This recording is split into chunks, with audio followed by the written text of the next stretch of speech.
Hey, guys, and otherwise, this is Jonathan O. Roseland. And this is Noah, and you're watching Horns and Wings, the podcast where we read Saga one issue at a time. Yeah, issue 39 we're talking about this week, in which I assume everyone dies because fuck this book.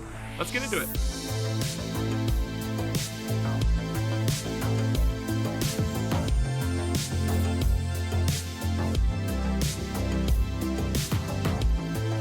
Oh, there's no housekeeping or anything? We just dive right in? The housekeeping is that this is going to be, and I'm sure you can tell right now looking at your very screen, this is going to be our first sub 41 minute podcast that we've ever done. That's how accurate and precise we are with this. Is that our shortest? We haven't done anything less than 40 minutes? Well, I think we've done some announcement things, like really quick things that are maybe 30 minutes. So I think we could get this one. We'd best get at it then. Let's talk about the cover. Honestly, I call this like a vintage Saga cover, you know? Just glamorous character shot, right? Yes. Now let's get to scene number, no. Yeah, no, this is, so yeah, we're looking at Petrichor, and she is kind of lit by the bioluminescence of the woven flowers. Yeah. From the loom, whatever it is. I'd say this is one of the most cohesive color palettes. Yeah. Like just one of the strictest color palettes I've seen for a cover, which is it's just all purple and skin tone and black and white. Purples, beiges, and grays. There's not really a ton to get into on this cover. It's just a really pretty shot of Petrichor looking. She's got real witch energy here. Did we get to the portrait? We got to the portrait of Prince Robot, right? That was an early one. Yeah. This is another one that I would love to have this on my wall as just a straight up like oil painting. I'd get this on my back as a full back piece. Also an oil painting. yeah, exactly. And also I just want to point out that like just that black and purple combo is one of my absolute favorite. I discovered this when I did the Ryan Coogler Black Panther video. Oh yeah, stealing that aesthetic of black and purple, and just how fucking satisfying. Like it is a warm bath for your eyes. It's so nice to look at. I love it. Yeah, and then I think we can get to scene number 1. Yeah, we open on a good old-fashioned Saga fourth wall break. The meerkat boy Curdy is staring directly at the reader with a blaster rifle, saying, "Reach for the sky or I'm gonna war crime you in the face," which is just amazing. We turn the page to see that he's playing with other meerkats. He gives them a turn playing with the rifle, and one of them blasts a hole through a wall to reveal Alana there shouting at the kids.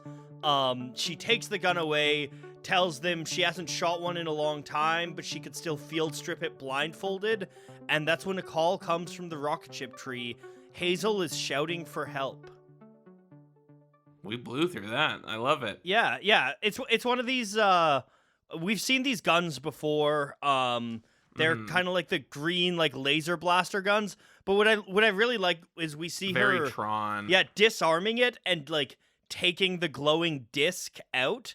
So like that's clearly the ammo or something, which is neat. Yeah, I like how there's just little touches here that make it a little more believable. Like how it wasn't shooting for Curdy, and it looks like with the girl meerkat, like we see that. Do you see that little red dot next to her finger that I assume is maybe the safety? Like a sensor, yeah. Yeah, and there's a little beep sound. Yeah, so just, the little details of this where you zoom out and it just looks like someone took a shotgun or something and put a Tron disc at the end of it. But yeah, it's gorgeous. And I like how much that kind of, because we talk a lot about the cohesiveness of the palette in these pages, but I love how much this sticks out and kind of feels out of place. The green is very like glowy on this like pale kind of colorscape. I also love the braccoon of the sound. Shout out to Phonographics. And the other thing too, again, great lettering work on Alana with the hay. It's this like underlined bold hay, And then she Yeah. says, "What the fuck is wrong with you kids?" And Curdy says, "Mrs. Alana said a cuss," which is great. Which that's a thing, and I like that they're getting into this because this is one thing that I'm really excited to see going into the series that I think I might have mentioned last time. That they're totally desensitized. He says, "I'm gonna war crime you in the face," and they're Yeah. totally desensitized to war and violence because they've grown up around it. But she says a cuss, and so he's Yeah. just horrified.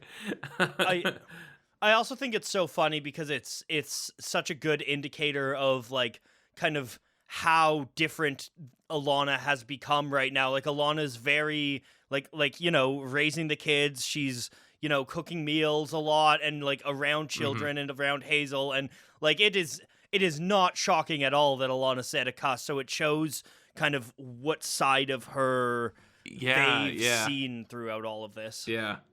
I'm sure they're not. I'm sure they're not setting up anything with her talking about knowing these rifles really well, right? There's this saying by this guy Chekhov, which is that if a gun appears in the first act, nothing's gonna happen. Especially if it's a laser gun, he said. Yeah, Chekhov's laser gun. Speaking of, I love that's also really smart to make, with it standing out so much in the scene, your eye is immediately drawn to it every time it's in frame. Yeah. And so it just increases the anxiety of this scene by so much. Also, it's called a BL-48. Do we have any theories on that? BL-48. Blasting We got another 35 minutes we could talk about this theory. What was blasting laser? Blasting laser. And then the 48? Well, that's just the model. It's like this is the 48th. It's kind of like an iPhone. This is the 48th iteration of the blasting laser. Isn't that what an AK-47 is? What weren't there 46 AKs before they perfected it with the 47? Took him 47 tries on that one. Took him 7 tries with the 7-Up. Yep. It's a universal. I personally, I think they perfected it at 6-Up, and then they jumped the shark at 7. Yeah, no, it was all downhill from there. It was all just nostalgia bait at that point. 6-Up is like when they used to put actual cocaine in the Coke recipe. Yeah. That was determining what time you were up till in the morning. All right, we did it. I'm content with this scene. This good is episode. Yeah, I like the good We're episode. done. We did it. I like them continually kind of setting up, just getting kids' perspectives on this, which is also something that is great about Brian K. Vaughan having a kid right at the beginning of this book, and kind of the themes changing as his kid grows older and him dealing with these new things as a parent. So it kind of feels like he's not going to run out of shit to talk about. It's really interesting, too, because so often in sci-fi and fantasy books, there's just not kids. Kids just don't exist. Yeah. Either it's like kind of kids are the protagonist or they don't exist. And I guess Hazel's one of the protagonists, but this is a very adult book. But kids, it's really cool to see the impact on kids in this world, because so often they're just written out of fantasy, except as like cameos for Peter Jackson's children. Speaking of cameos for Peter Jackson's children, I don't have a transition, so I'm going to do scene number 2 now. Marco, Petrichor, and Jabara, the elder meerkat, are doing some meal prep in the fucking gorgeous rocket ship tree kitchen. Prince Robot is reclining at the table reading some Heist, and then Hazel runs in, terrified, yelling for help. She can't feel Isabel anymore. Marco says he's sure everything's fine, and then 4 tenses up with the uh-oh shoulders. The ooh shoulders. And Marco is immediately furious at him, yelling, "What the hell have you done, robot? What one of you indolent comet lovers should have done ages ago. I merely suggested that someone might check my embassy for reserves of fuel, and your Spectre offered to run reconnaissance. The girl is already a corpse. It's not as if she can be killed again. Can she?" And then Jabara points out, sooner or later, every last echo fades. Hazel is devastated, thinking it's all her fault for being mean to Isabel. Marco says it's not the first time they've misplaced her, so he'll go out and find her. But Petrichor insists on going instead. Marco's a wanted man, and there's not much risk of Petrichor running into any soldiers that recognize her now. And that is the next scene. I love like this panel where it's just like them all in the kitchen cooking, cleaning Yeah. dishes. Slice of life. Yeah, it's like a 60s kitchen meets a jungle, which is just the best vibe. This is the kitchen at the Rainforest Cafe. Yes, exactly. And the like expression and body work that Fiona Staples does for that one panel of Robot doing the like his shoulders are tightened up. It's amazing how you can get that much emotion out of it with no face. Yeah, no, he continues to be like somehow the most emotive, and I'm sure she's just focusing a lot more on his body to take advantage of that. But he is just a joy to watch throughout this whole like the same with the she can't be killed again. Can she? Like the she is so yeah. Also we would be remiss if we didn't mention the title of the book that he's reading. Oh, which is Let's Do Lust by D. Oswald Heist. That's just like the least subtle. This is our generation's Norman Rockwell painting right here. Them all in the kitchen. Yeah. I love the it looks like just like an orange tree growing out of the wall, so you could just have fresh orange juice in the morning or whatever. Like, again, this just continues to be the most picturesque, just wonderful place. I also got to say, I mean, I know Marco does it for me in a lot of situations, but something about Marco in an apron really does it for me. I was literally going to say specifically like him taking off that apron. Yeah. I was just like, that's that's the money shot right there. Just Marco can get it. So an interesting thing here, and this is actually some possibly useful analysis on this show. What?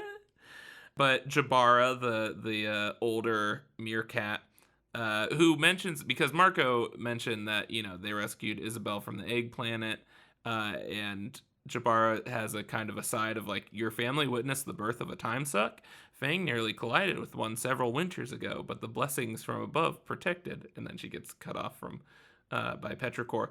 But I do want to point out that Jabara is a name that comes from I'll just read what I have written down, comes from the Arabic Jabari, adherent of the doctrine of predestination. Al-Jabariya was an early Islamic school of thought that denied free will and maintained determinism and the inescapability of fate. In which I really kind of like that, because that's one of the things that, definitely when I was younger, that's one of the problems I had most with the whole God knows everything growing up in a Presbyterian household.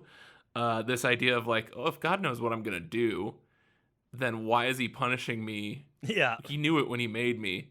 Why is he punishing me for doing it? And what's all this talk about free will if he knows what's going to happen anyway? And it was something that I always really it was a brick wall for me, logically. And so I kind of like this idea of, which, that could be setting up because there is references to prayers and stuff in this issue and previous issues with Jabara. Well, even like the sooner or later every last echo fades, even the loudest thunder in the deepest valley has a sense of inevitability to it, right? Yeah, that definitely sounds like she's quoting gospel or something. I really like that as a if that's a direction we go here.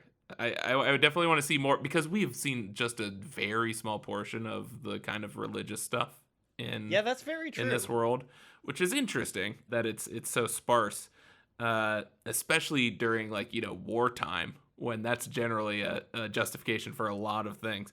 But yeah, what was the it was like the time god or something that was set up before. Oh yeah, I forget. Yeah, fart is my god. So. Oh yeah. And what's that religion called? It's called Sackism. Sackreligious. Sacrilegious. Sacrilegious. Yeah, I'm Sacrilegious. sacrilegious. Are you sacrilegious? That's got to be the episode name. It already is. Don't worry. All right, but yeah, that was my 2 cents. I thought that was interesting. Yeah, I gotta say, mention of the egg planet, I'm counting that out as a fart shout out. That's close enough for me. I mean, well, hold on. She says, but the blessings from above protected, and then gets cut off.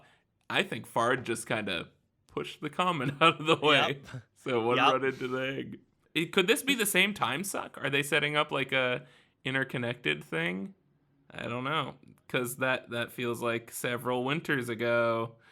But that's cool. I also I love the Marco, what'll you say if you run into a soldier who recognizes you? And Petrichor says, I don't think that'll be an issue. I like that. That's fun.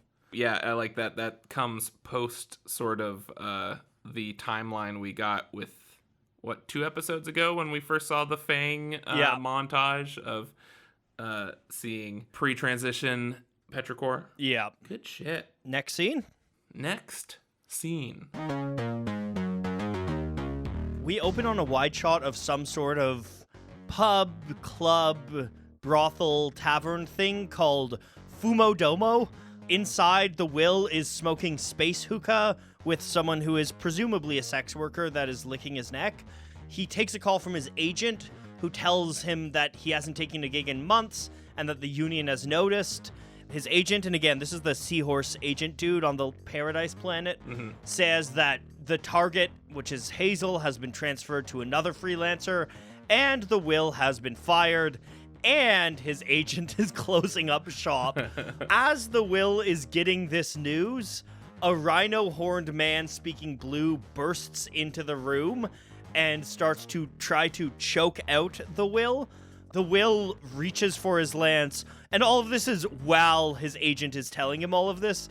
Reaches for his lance, tries to flick a switch, but his agent says his weapon was deauthorized, and so instead, the Will grabs the rhino horn, snaps it, and stabs him with it in fucking classic Will metal as shit action.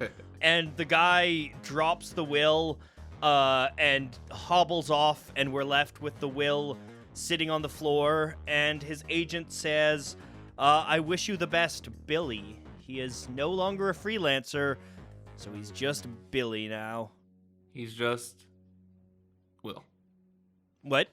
He's just Will. Trying to get the blank Will. in there. Yeah, okay, Will. yeah.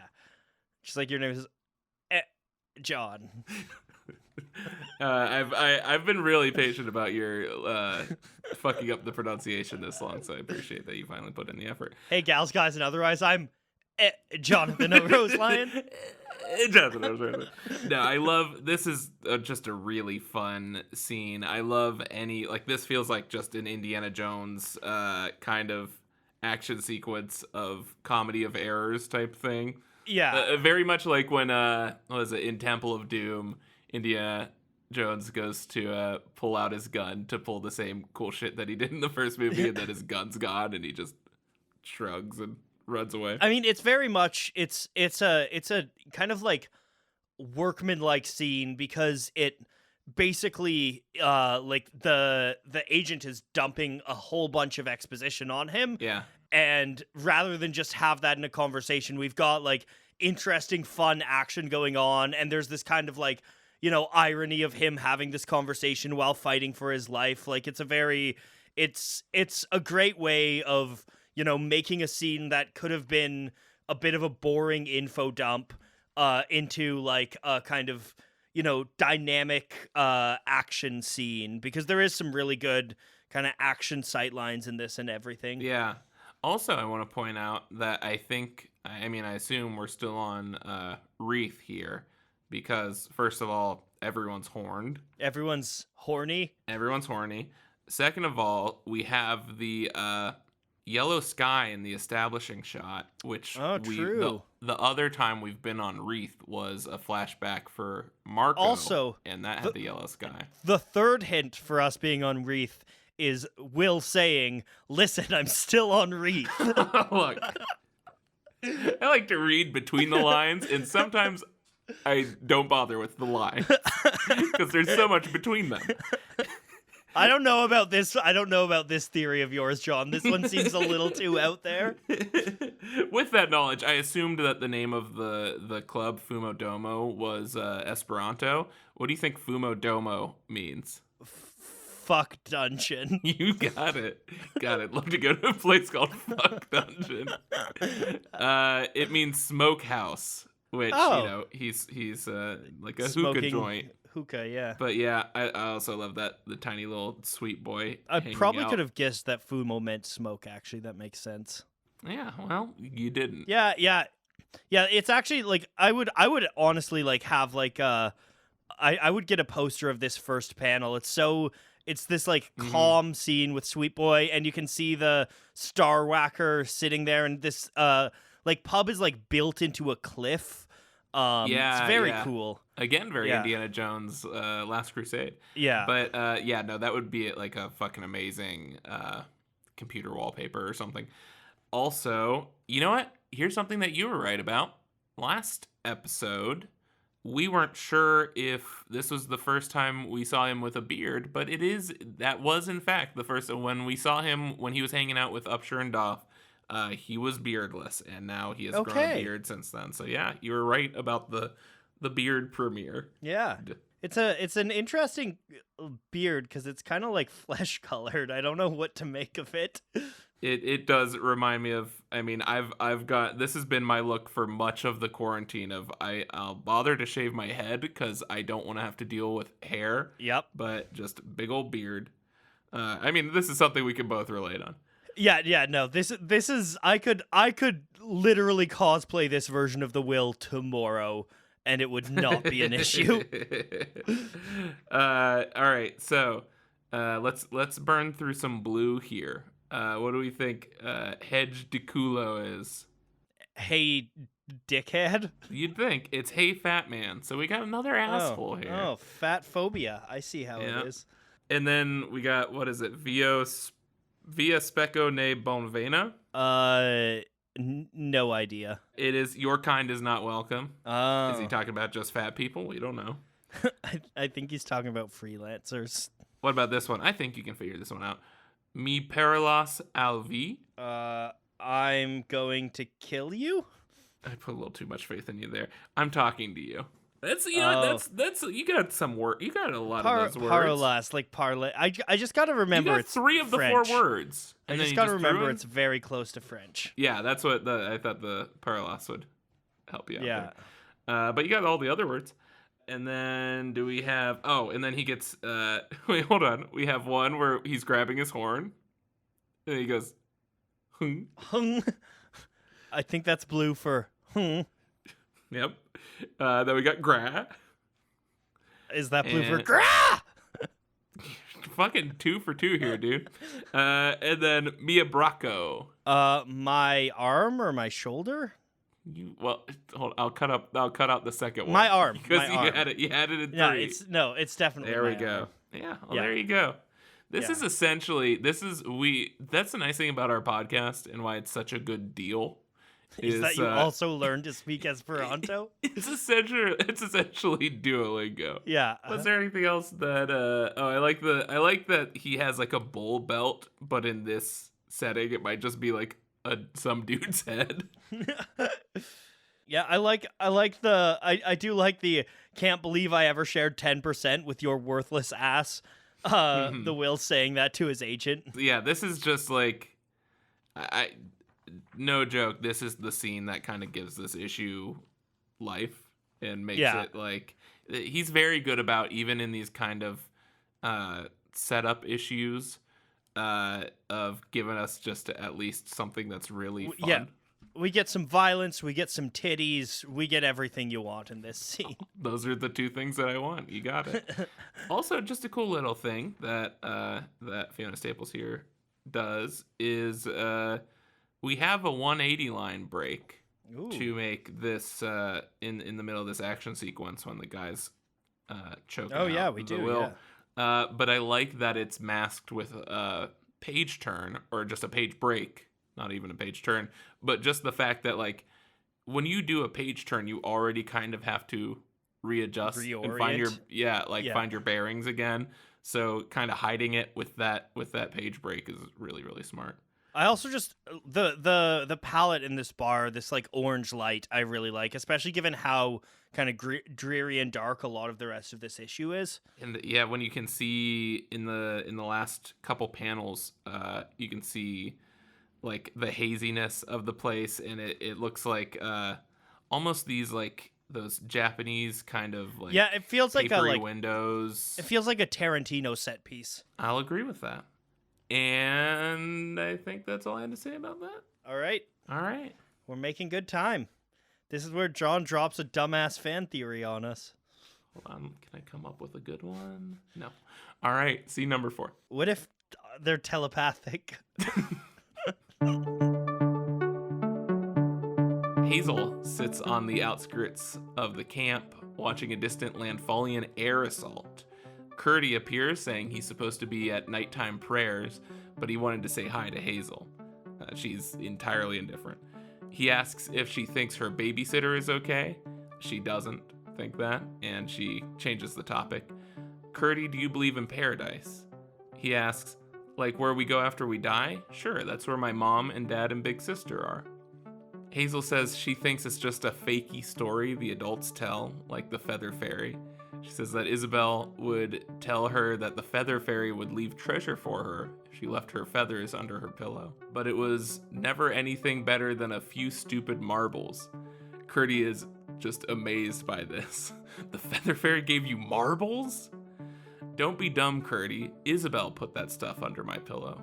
Curdy looks confused, but Hazel keeps venting about how paradise and the Feather Fairy are just things adults make up so the kids won't get scared, but they should be scared. And Curdy finally interrupts her with, yeah, but how could Isabel put something under a pillow? Hazel thinks about it for a moment as Curdy continues, I mean, ghosts can't even touch stuff, right? Hazel turns towards Curdy. Sorry I called you dumb.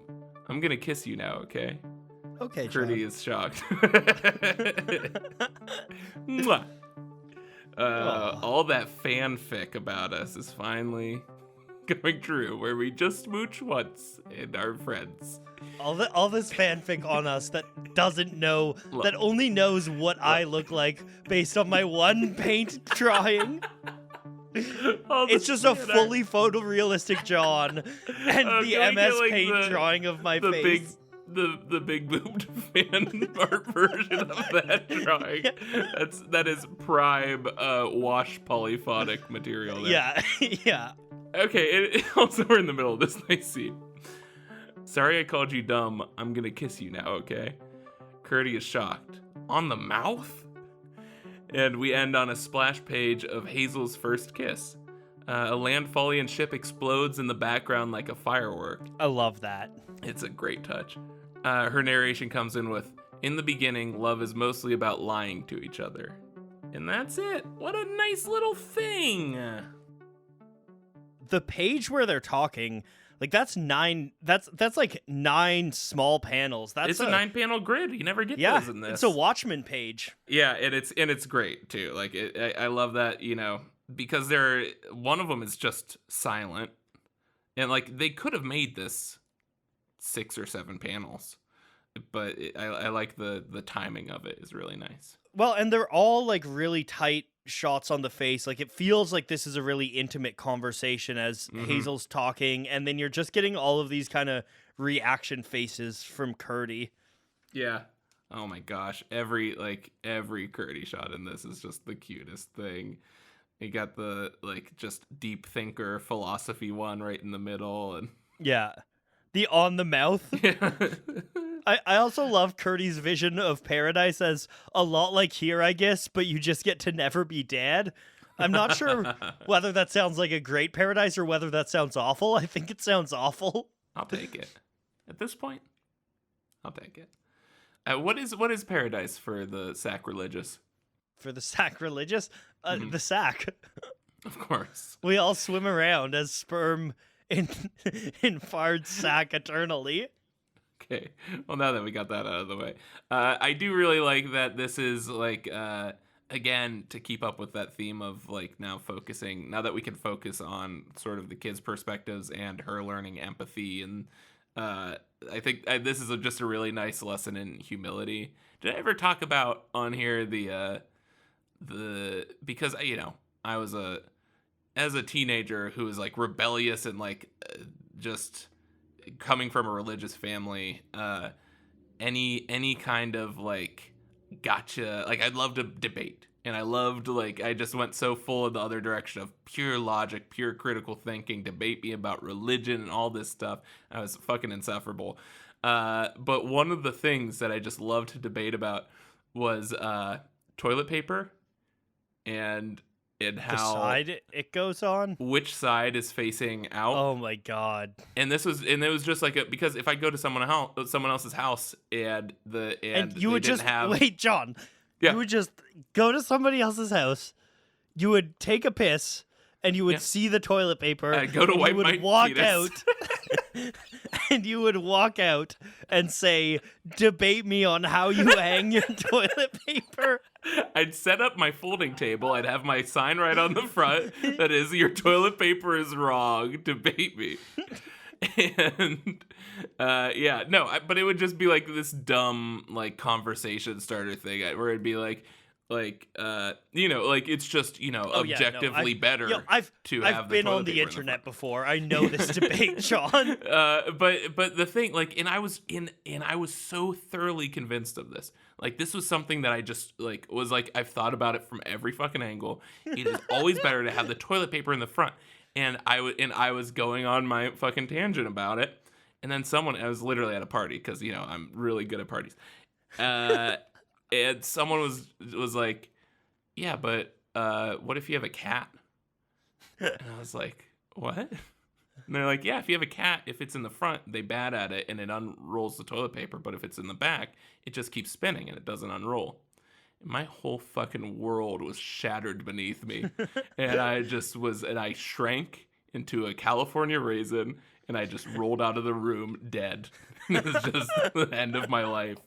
And no, but it was just this whole like, holy shit. I was so convinced that I had figured out every fucking angle of this thing, but I just didn't have a cat.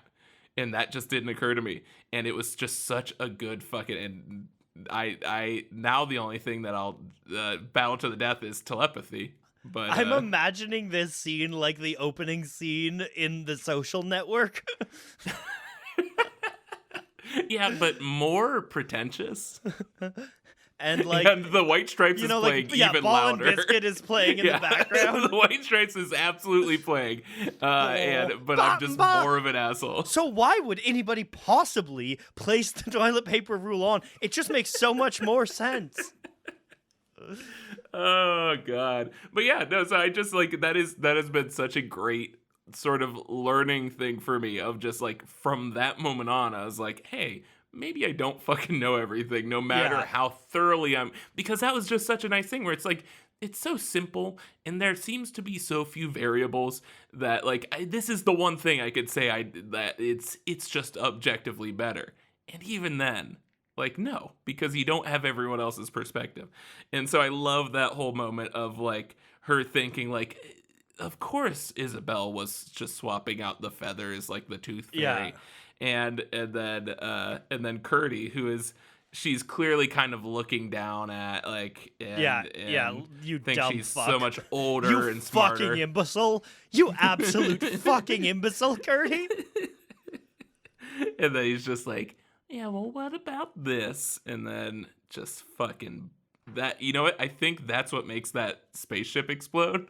Is the fucking truth bomb he just dropped. But no, that is such a good. I love these little. Just here are the moments that you'll remember forever because they taught you how to be less of an asshole. Yeah, and retelling toilet paper debate bro stories will push us above our 40 minutes and 58 seconds. No, it won't. No, it won't, because I'm cutting out everything else. No, it's it's cool to see because it definitely feels like Hazel as a character is kind of developing into like she's one of those kids that's incredibly self-confident and is sure she's right about everything. Yeah, yeah. I mean, yeah, she's at that age Yeah. where if you're at all smart as a kid, then you think you just have everything figured out. Like, yeah, and then also just I just thinking of this in terms of like if this was a film or something or anything, just how good of a scene bookend it is. Just to start with that establishing shot with the ships in the background, and then to Yeah. end with that kind of reverse shot there of the one of the ships exploding. It looks like fireworks when they're kissing. Yeah. Like that's so fucking smart. That's so It's so fucking good. fun. This is such a good scene. All right, and let's wrap this up. We get the transitional Hazel narration. In the beginning, love is mostly about lying to each other. Transition to, it's like that in the end, too. Marco is trying to talk Petrichor out of heading off on her own in search of Isabel, and Prince Robot is offering to go with her, but she's insistent that she goes alone. Alana offers her the gun, but Petri declines and says, knowing these savages, you might need it. Remember, you have the future to think about, and you've surrounded yourself with people who only think of the past while looking at the meerkats, which is an interesting line. And then we page turn, and we've got a wide shot of Fang flying through space, a close-up of a shattered robot's face, and then a medium shot of the android embassy, a room full of dead robots and alligator butlers. The March enters in with their grizzly boar looking fucking adorable. They say the room doesn't look like a magical attack, that the wounds look like they were caused by android cannons. There's a dying robot ambassador missing half of his body who calls out to them and asks for a drink of juniperis before they die. It's gin. Just call it gin. The ambassador tells them that they've uncovered some news that they wanted to share with the hosts on Fang, but them and the guards got in an argument as to how to proceed, which escalated into this fight. The ambassador also says what they got was they uncovered a plan to exterminate every living creature on the comet. The March asks who the robot means by they, the horns or the wings, and the ambassador says or, and starts laughing maniacally before dying with a screen that is a breast lactating, and they say mother, and then they get the blue screen of death with apologies, a fatal exception has occurred, a quite literal blue screen of death. And we end on a splash page of the March standing over saying, damn it, I'd always wanted to see how these freaks drink. I feel the same. I was very curious for that when I first read this too. I remember that. Yeah, I love that is one of my, and again, Saga can pull this off so fucking perfectly. I love the explanation for a thing that we've talked about a lot on this show of how does any of this shit work. And I love that it is actually just a totally valid explanation and 100% satisfying just for someone to say, how the fuck does this work? Yeah. It's not us being meta, it's in universe. They feel the same. No, everyone's just like, what the fuck is going on with these things? Yeah, so this is a big spooky foreshadowing. And it's interesting to get the scene without any of the main characters we're following, right? This is just this interesting foreshadowing scene. Which makes you wonder, how does Hazel, our narrator, know about this? Assuming that we've seen Hazel from her perspective, but doesn't narrate over this. That's true, but I'm saying like I feel like a lot of the time it feels like Hazel is kind of in that Princess Bride sort of way. Hazel is telling the story that we're and then kind of adding things in as she tells it. But yeah, this is one of those. Don't know if she'd know about this, but who gives a shit? I don't give a shit about internal consistency. Well, it is interesting though that there's no narration there, right? Yeah. Like, that is a consistent thing. That is a consistent thing in this book is when we get like little the will tangents and stuff like that, that's usually when we don't get Yeah, narration, which is so it's at exactly. least consistent in that sense. But yeah, sort of the implication that they were murdered to cover up that something is going to happen on this comet, Yeah. and Yep. it It's seems an like inside job. it is both, or it is the robots and the wings and the horns working together on this. Yep.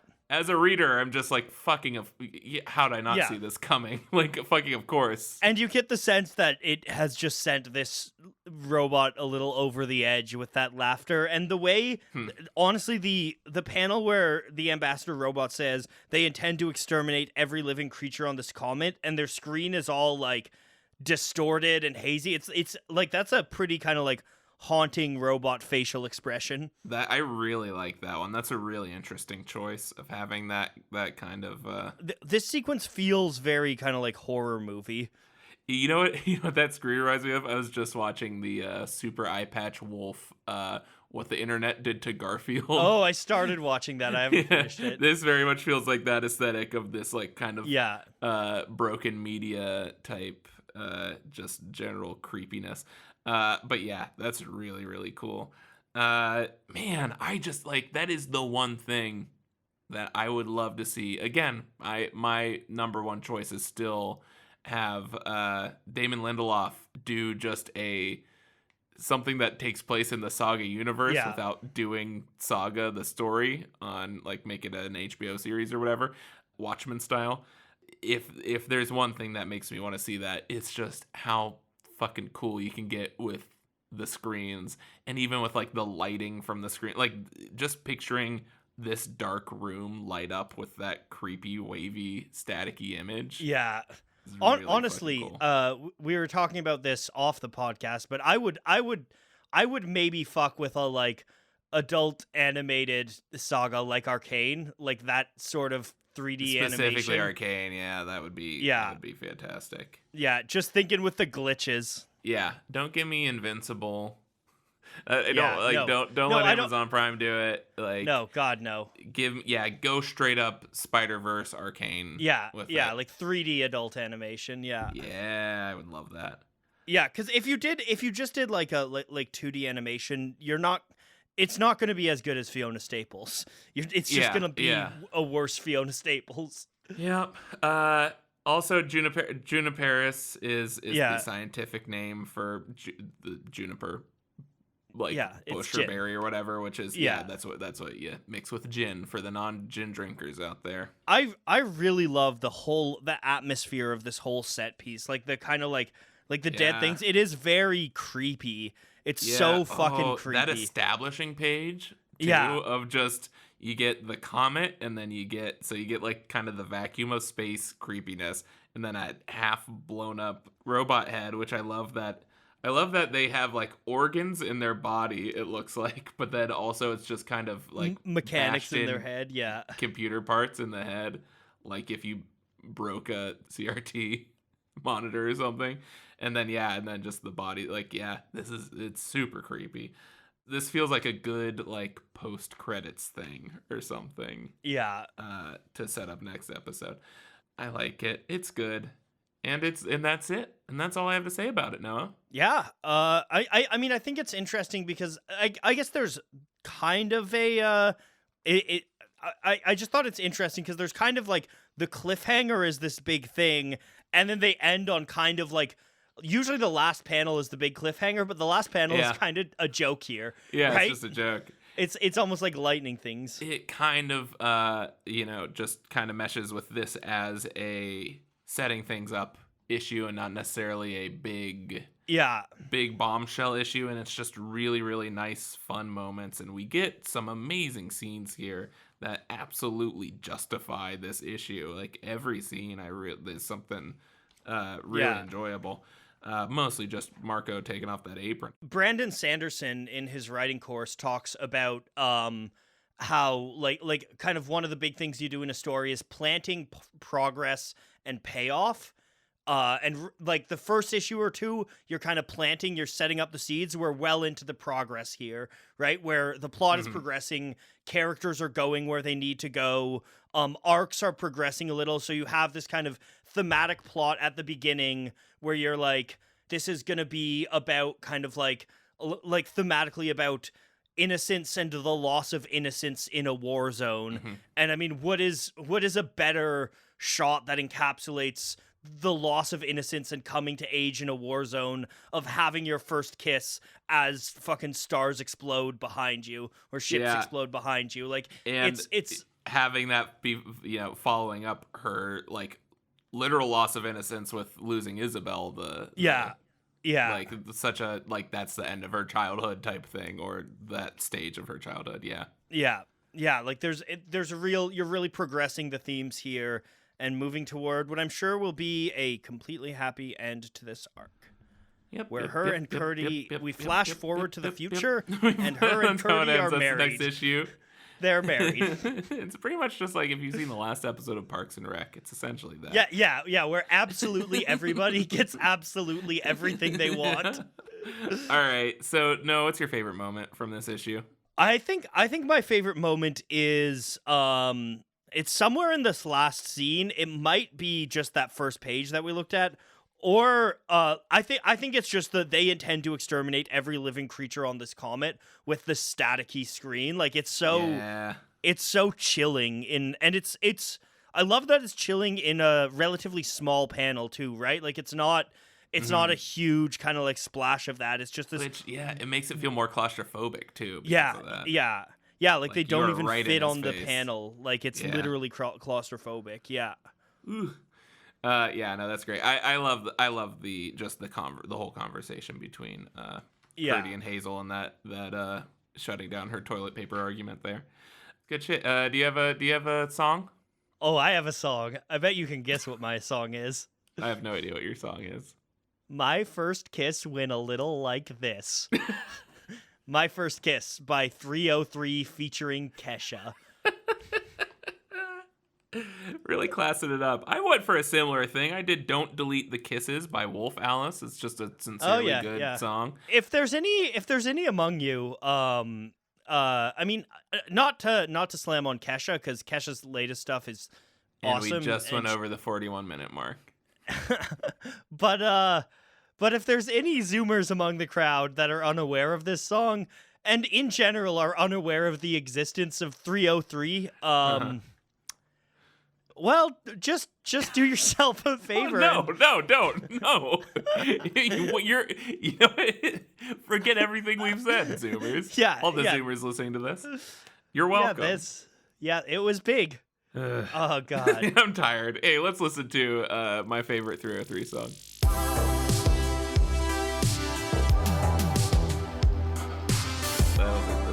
That's a classic. It. Yeah, I too love.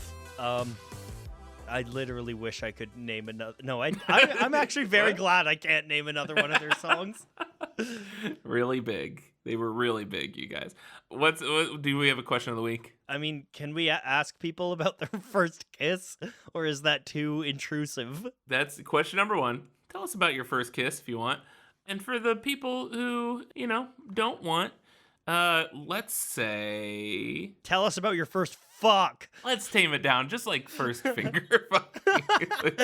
Oh, God. Tell us about the first time you ate ass. And now we have our question. We should edit that out because we will get people telling us about that. They can say all they want. I will immediately edit that out of my mind if they do. That's a good way to get people banned on YouTube, including us.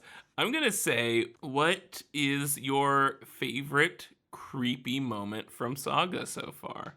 Because we don't really talk about the creepiness too much. Yeah. I feel like there's some underrated things, because it's not a very conducive to creepiness just environment. Like, I feel like it's hard to get creeped out while recording this podcast, or even reading a comic in general. It's very hard to do horror. So I'd love to know just what's something. Is it we got the rhododendron, we got the stalk, we got a bunch of really good stuff in this series that's just Yeah, generally yeah. creepy. Just in time for Halloween.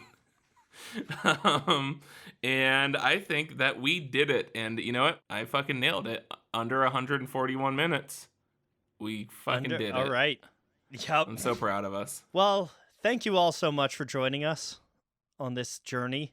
You know what? Here, let's switch roles really quick. Go ahead and thank the people responsible for this. Okay, well, first of all, I want to thank Brian K. Vaughan, Fiona Yeah, Staples, that's one. Phonographics, There it is. and all the people at Image Comics for making. There we go. Who? They're starting a union. They're working on a union. They're there at unionizing? Image Con. So yeah. So Oh, big sweet. throwing out some Sweet. support for them. Y'all are rad. Yeah. I was gonna mention actually when we talked about. I loved seeing that the freelancers were unionized. Good collective action by a mercenary group. You love your people killers to unionize. That's why cop unions are so strong. Is it too late for the Image people to call their union the mercenaries? Because that would be fucking rad. And then, as always, as I always say, Noah, every time, but please, I really hope this does not come up in your answering of the question of the week. I hope this phrase does not come up anywhere. Am I shitting? Bye forever. Bye.